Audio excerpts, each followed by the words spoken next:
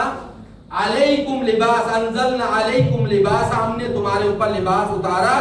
یوری سوآتکم، کہ وہ تمہاری شرمگاہوں کو ڈھانپتا ہے. وریشا، اور تمہیں خوبصورتی دیتا ہے. ولباس التقوی ذالک خیر، اور تقوی کا جو لباس ہے یہ بہتر لباس ہے. لیکن پورے قرآن میں ہمیں کہیں بھی اس سے زیادہ تفاصیل نہیں ملتی کہ عورت کا لباس کیا ہونا چاہیے اور مرد کا لباس کیا ہونا چاہیے جس کو تقوی کا لباس کہا جا سکے.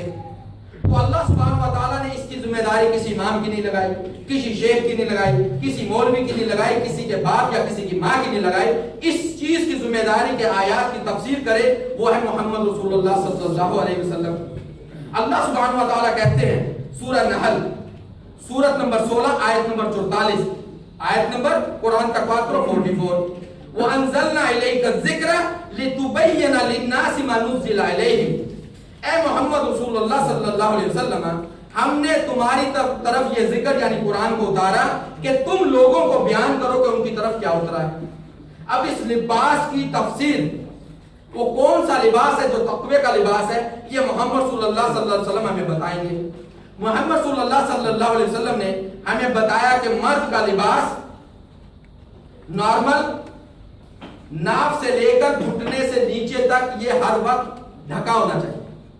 لیکن پھر محمد صلی اللہ علیہ وسلم نے بتایا کہ جو شخص نماز کے لیے کھڑا ہو اور اس کے کندھے ڈھانپے ہوئے نہ ہو تو اس کی نماز نہیں. یعنی جب نماز کے لیے کوئی مرد آئے گا تو اس کے کندھے ڈھانپے ہوں اور گھٹنوں سے نیچے تک اس کے پاس شلوار ہو، پینٹ ہو، پنوکیتی ہو، لیکن گھٹنے سے نیچے تک ہو اور کندھے ڈھانپے ہو. یہ مرد کا لباس ہے. پھر صرف لباس پہ بات ختم نہیں ہوتی، پھر اللہ سبحانہ و تعالیٰ نے لباس کا بتا دیا، محمد صلی اللہ علیہ وسلم نے تفصیل بتا دی. پھر مردوں کو ایک اور حکم دیا جا رہا ہے جس کو کہا جاتا ہے کہ یہ حجاب ہے مردوں کا.